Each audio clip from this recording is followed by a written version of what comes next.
Don Skaggs with Empowered Inventing, the one place you can go where we try to help you help other people by taking your great innovation, the right opportunity, mixing that with sound wisdom so you can turn them into real things like products and businesses.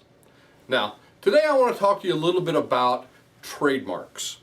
And you know, that's something that really doesn't get talked a tremendous amount, I think, about in the inventor world and the inventing industry, or even among a lot of entrepreneurs, just straight up entrepreneurs. But you know, trademarks can be a very, very valuable thing in business. Now, just as an aside, this is kind of an interesting story, and just stay with me on this because this is going to relate back to trademarks. My car was, I got in a little wreck and got some really bad body work and had to take the car into the shop for a couple of weeks. And during that time, they gave me a rental vehicle. And they said, well, what kind of vehicle you want? I said, well, I don't care, just, you know, something I could drive around. And they gave me a Jeep. And it was a nice Jeep too. It was just like, you know, one of these big things, you know, you kind of almost need a ladder to climb up in it. It was nice. It was a really nice Jeep.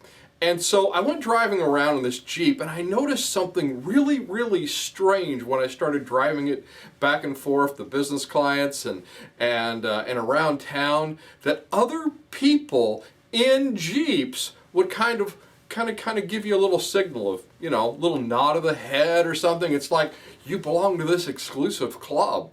And it was kind of neat, really, which, you know, I kind of thought, well, this is funny. This is a car I probably wouldn't own. But, you know, it's sort of fun to drive around. It just wasn't me. There's nothing wrong with Jeeps. It was really great to drive. But it was just so funny to see all of these people interacting with me with other Jeeps that would just pass me on the road and just kind of give me a nod of, yeah, hi, welcome to the club. And it was just really, really strange. And I think the reason for that is because Jeep is a brand, and it's got a brand identity. Now, a little story about Jeep, most people may not know. Lee Iacocca, who was, I think was part of GM. Somebody can correct me on this if I'm incorrect, but Lee Iacocca purchased just the name Jeep for his line for $1 billion. Yeah, that's billion with a B.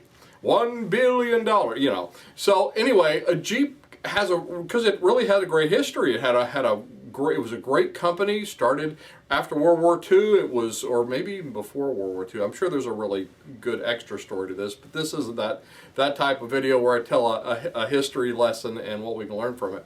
But he purchased, Jeep was a great company right after World War II, had a lot of popularity. Then it was purchased by a company called AMC, then another company called Renault, and then it just kind of went down. It just kind of, it lost its oomph. It lost its, you know, it really was not doing well at all. And Lee Iacocca bought the name because he believed that people still believed in that name. And it worked. I mean, it's a thing. People were nodding their heads. And, hi there, hey, welcome. Oh, another Jeep owner, I see. And I mean, it was strange, but it's true. Jeep has it's a thing because it has a brand identity, and we so oftentimes. We think the only good protection when we've got an idea, we're doing a startup, we have a business, we think, oh, I've got to rush out and get that utility patent. And utility patents are really important, especially if your idea has utility. But I think trademarks and design patents a lot of times have just gotten a bad name. And that's because I think historically, especially in recent history, in the last few decades, there's been a lot of unscrupulous companies that would file you a design patent when what you really needed was a utility patent. And I think design patents kind of wound up with kind of a bad name because it's, oh yeah, that's that cheap thing people cheat you with. Because design patents are cheaper. Now, what unscrupulous companies would do is they would say, oh, we're going to take care of your patent and everything, and they'd file you a really cheap and easy design patent, because design patents are typically lower cost to file than, or to to kind of get, than a utility patent would be. And bad companies used to use this tactic. I don't know. I hope they don't do it anymore. I kind of think probably there's some that do, but if anybody does that, I'll always pay attention. But the thing is inventors didn't know. They'd get these novice inventors in, and they didn't know the difference between a design patent because they hadn't learned the wisdom first. The first thing you need to learn is the wisdom of what's going on and what to do and how to do it right. And do I need a design patent, or do I need a utility patent? You have to know that. Design patents are all about the shape, but utility patents are about the function. So you have to know what's important for me in my patent. But anyway, I think, kind of going back to my original idea, is trademarks and design patents kind of got a bad name. And trademarks are, okay, well, that's kind of a nice to have, but trademarks can be very important, and they can have real value. And that why? Because it goes back to that brand identity. The brand identity can sometimes mean more than your product. And with my company that I had, one of my companies was, we had a lot of different products, and we always had to come up with names for products. We came up with one name for a product that became very, very popular, and it turned out really not to be all that great of a name. It was early on. We had to oh gosh, we got to think of a name. I know, let's use letters. And we ended up calling this thing FNG Liquid, which, the long story behind that, but it's kind of interesting. But we didn't know that just really wasn't a good name.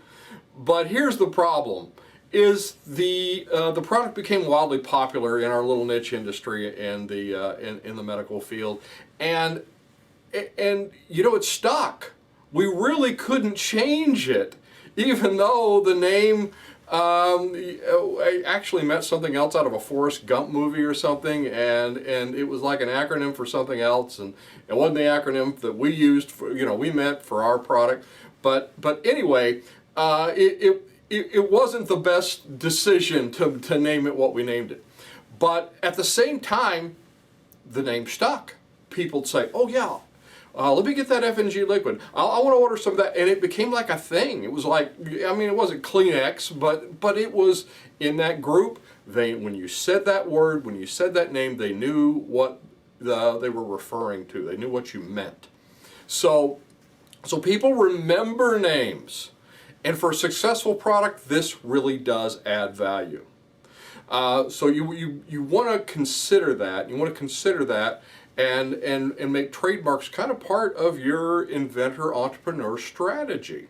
Now, if you're going the licensing route, sometimes, it's like you're selling a house and they're going to paint the house whatever color they want. So maybe the trademarks don't matter quite as much. But if you're turning it into a product that's going to be a business or something you're going to start to sell in the marketplace, maybe before you do something like maybe a hybrid licensing type deal, then yeah, trademarks can mean something. There's different ways you can do trademarks too. You can put a little TM after the name. That's basically free.